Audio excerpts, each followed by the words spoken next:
Have you ever wanted to know what Donald Trump's secret has been? Have you ever wanted to know why he has become so successful in his career as a businessman and even in politics? Or maybe you're listening to me and you hate Donald Trump and you don't even want to hear the name. Or maybe you're listening to this and you love Donald Trump. Whether you hate him or love him, there's one thing you cannot deny. You cannot deny that he has succeeded as a businessman. You cannot deny that he has succeeded as a politician. And so, whether you hate him or love him, you can't take that away from him. And that's why today I'm going to be discussing how to write like Donald Trump. Now, why does it even matter to write like Donald Trump? I'm going to share a few brief reasons why it makes sense to learn the secrets that Donald Trump has used to become the man that he is today. As of this communication, as of this broadcast, Donald Trump got elected to be the president of the United States for the second time after losing in his last attempt.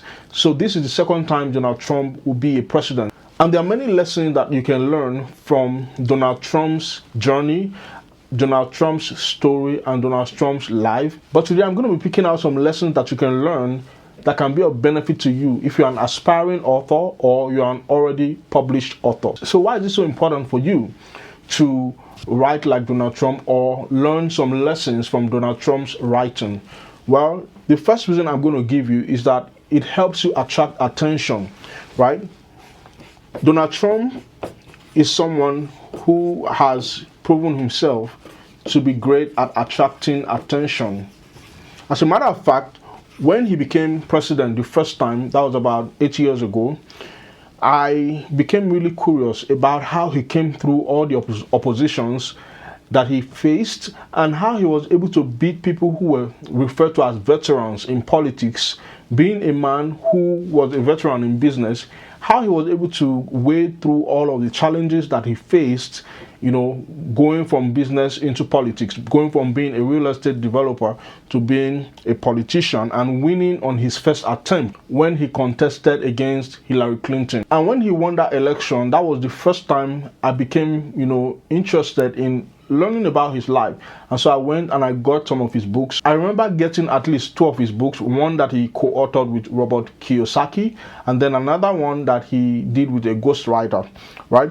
And when I read through the book, I came to understand the power of writing a book. So if you're listening to me and you don't have a book written in your name yet, I want to encourage you to work on getting a book done in your name. Because one thing that writing a book does for you is that it helps you build credibility, it helps you build authority. When people want to find out who you are, when people want to figure out if you are worth their time or worth their attention, and they discover that you've already written a book or you wrote a book on a subject that they are interested in, it automatically shoots your credibility before their eyes over the roof. And this was one thing that I believe helped Donald Trump. And not just Donald Trump, there are several other presidents in the history of the United States of America who have leveraged the brand building power of writing a book, right? So the second reason why I would encourage you listening to me, if you've not already written a book, to write a book, is it helps you build a bold brand. And I was talking about people who have leveraged this same strategy to building authority. And one of the examples that I would give is Obama.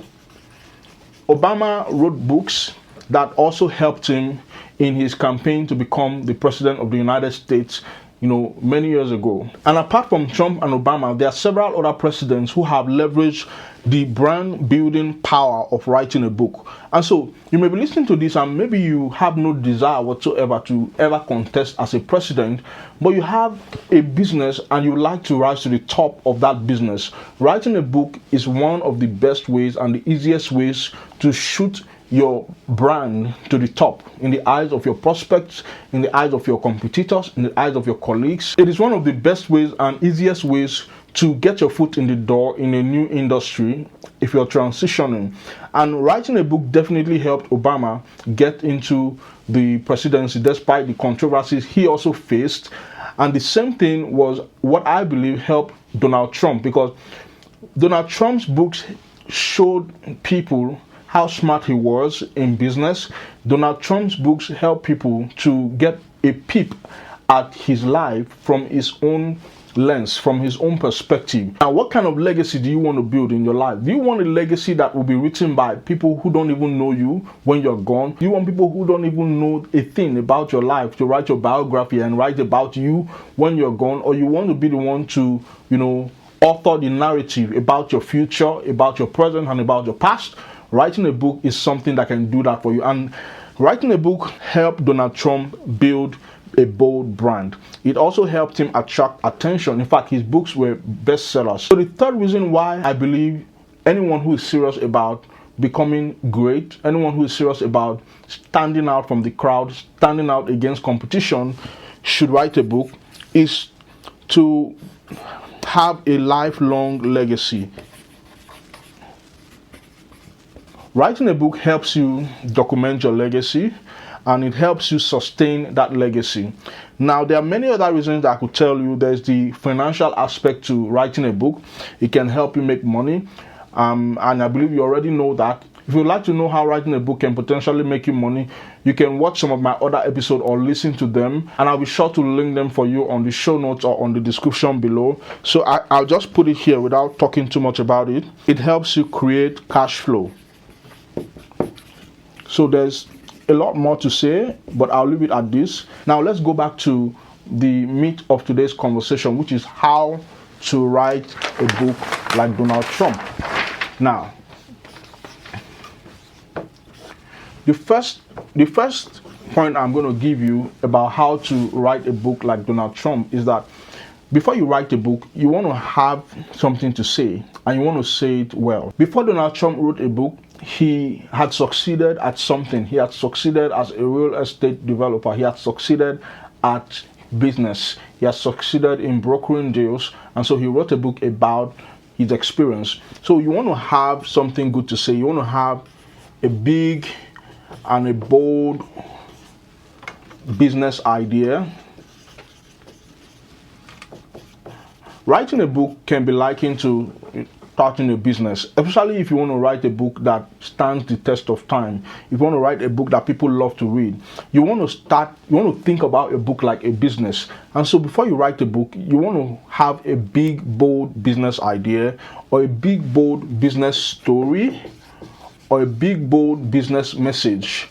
It doesn't have to be about business, but the reason why I put business there is that it gives you the idea that it has to be something people want, and that people are willing to exchange their time, their attention, or their money for the information that you have in that book. Many people write a book and they give it for free, but despite they give it out for free, people cannot afford to read it because it's too expensive to read that book on free time, right? So you have to give people a very strong reason to read your book, even when you're giving it to them for free. This is something that Donald Trump nailed right from the start. He had succeeded in his business endeavors. He had succeeded in his TV show that was titled The Apprentice. For 15 long seasons, he was able to hold attention of viewers and entertain them, and because of that, he had succeeded in something, and he was able to leverage his stories, his experience, his message, and his ideals into a book. So before you write a book, you want to figure out what ideas, stories, messages do you have already, what knowledge, what experiences do you have that can be leveraged into a book that people can afford to read. The problem most aspiring authors have is that they spend time worrying about writing a book that people can buy, and so because they want to free themselves the hassles of selling, they tend to give their books away for free or almost nothing. But the thing is that even if you give your book away for free, if you have not done your homework, nobody is going to read that book because it's too expensive to read book. Did you know that time is more valuable than money? It is more expensive to spend time to read a book that you got for free than it is to spend money to read a book. Right? So giving your book away for free is not going to absolve you of the responsibility of writing something compelling, something that makes sense, something that will transform the life of your reader, something that will impact your reader in a way that they desire to be impacted, or beyond the ways that they even anticipated their life to be impacted. Now, having said that, the next thing that you want to do if you want to write a book like Donald Trump that is successful is you want to craft clear communication. And this is something most aspiring authors, do not know about. In fact, when I wrote my first book, I made this same mistake. And I'll tell you a story. I wrote my first book thinking that writing a book, you needed to have lots of big grammar in the book, and that's what will make it valuable. And after writing a book and selling hundreds and even thousands of copies, I started, reaching out to people who I knew had gotten a copy of the book and had read the book. And one feedback I got was that the book had too many big words, and so people who read it found it difficult to go through the book without having to refer to a dictionary. And so this is a lesson that I have learned in my own personal experience, and studying other successful authors like Donald Trump. I've discovered that Donald Trump communicates clearly, and he doesn't use big words, he doesn't use ambiguous words, he doesn't use techno-babble.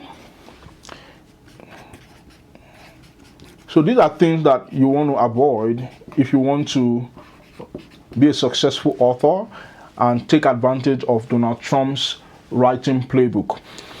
Another thing that I'd like to share as a lesson that I learned from observing Donald Trump's writing style and studying him as an author is that he documents daily. When Donald Trump was president, the first time Donald Trump became president, there was something that he started doing that no other president did to the degree that he did, and that was he would always document his ideas via his Twitter handle. Donald Trump would always document everything that he did, at least to the best of our knowledge, and he would document them in such a way that was clear and easy to understand through his Twitter handle. So Donald Trump would communicate so clearly through his tweets on a daily basis and on a regular basis and on a frequent basis. And that habit, for me, I believe, is something that every aspiring author needs to imbibe. You have to figure out a way that you're always documenting and communicating your ideas to the public. So if you're an aspiring author, you have to be someone who is honing that craft, honing that writing craft by writing daily. Either you're writing on your journal, or you're writing on your social media page, or you're speaking or sharing your ideas in some way, whether through audio form, through a podcast, or through a video. Why? Because by doing that, it helps you galvanize attention, it helps you understand the pain in the market, it helps you also figure out the messages and the communication approaches that are resonating well with the market or with the audience, and that way you are able to figure out what people already want because you are daily documenting your ideas and your discoveries. So that's another thing that I would say is something you should explore if you want to succeed as an author like Donald Trump. And that brings me to the next point on how to write like Donald Trump. The next point that I'm going to give you is that you want to delegate decisively. This was something Trump did really well. This was something Trump did really well that almost, blew back on him. But the lesson I picked from that is that Trump delegates, anything that he knows is redundant, anything that doesn't really need his attention but needs to get done. For example, he delegated a large portion, if not all, of the writing of his book, The Art of the Deal. He delegated it to a ghostwriter, and he paid the ghostwriter a significant amount of money to, come up with the book, the content for that book. But sadly, after a while, the ghostwriter refused to remain a ghost, and he reported, or he came out with claims that he wrote the book and that Trump did not make any contribution whatsoever to making that book what it was.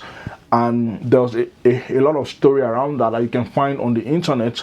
But the point I'm trying to share with you is that Trump is very good at delegating, is very good at hiring people. And one problem most aspiring authors have is that they want to do all the work themselves. They want to write themselves, they want to edit themselves, they want to proofread themselves, they want to do everything themselves. And that's the recipe for disaster. If you are an aspiring author or you're an already published author, they want to sell themselves, they want to market themselves. And this is not to say that you should go, outsource everything that you possibly can, but this is just to give you an idea that if there's any aspect in your writing journey or in your writing business that you have decided is important, that needs to get done, and you don't have the time, the bandwidth, the skill, or the know-how to get it done in an excellent way or in a timely way, one of the best ways to deal with that is to outsource it, right? Outsource the designing of your book, outsource the designing of your interiors, the designing of your cover pages. I also recommend that you outsource the editing and the proofreading. I know of some authors who try to proofread their book themselves or edit their books themselves, and one of the consequences of that is that book ends up being poorly edited because you find it difficult to spot your own errors. One of the benefits of having an external person or a third party do your editing and proofreading is that they help you spot blind spots that may be in your initial draft. And so delegating duties is something that you want to do efficiently if you want to write successfully or you want to write like Trump. Now, the next lesson that I learned from observing Trump's writing style and Trump's journey as an author and as a successful businessman and politician is that Trump was very good at evoking emotions, right? He either evoked emotions of joy, happiness, laughter. So if you're an author, you're an aspiring author, already published author, you want to learn how to evoke empowering emotions in your listeners or in your readers. Doing that is something that will make you more attractive to them. It's something that will give you a greater opportunity to influence them in your direction or with your message. And it gives you a greater opportunity to impact them, because human beings do things for one reason and one reason only, according to Myron Golden, and it is because they feel like it. So by evoking empowering emotions, you are giving them the energy to get into motion in a particular direction, to take action in particular direction. And that's why I believe the word emotion, is spelled, like this. E for energy, energy to get into motion. Now, having said that, another thing that I'm going to share with you on how to write your book successfully or write your book like Donald Trump is that you want to take feedback fearlessly, right? You want to face feedback fearlessly. And that's something that you cannot take away from Donald Trump. He's able to, speak his mind without being afraid of what people think about it. There's some extremes to that, of course, but you must understand something, that every author is a thought leader. And so what kind of thought leader do you want to come up as? You want to come up as someone who is cowardly and doesn't know how to stand for his ideals, especially when your ideals are something that is founded on principles, values, and essence that are universal. You want to have strong convictions about your ideals enough to share. In fact, there are many authors who go to the grave with their book ideas who never write their books, or who write their books but never publish, because they have weak convictions about their ideas and their ideals. And so they are scared of what people will think or what people will say about what they think or about their approaches. But take this from me, the best way to stand out in anything you do is to care less about what people think and care more about your ideals, your convictions, your values, and how you can impact the world with it. There's so much more to share about, but I'm going to leave it here for now. Thank you for listening. I hope this blessed you. I'll see you on the other one. Have a good one. Bye-bye.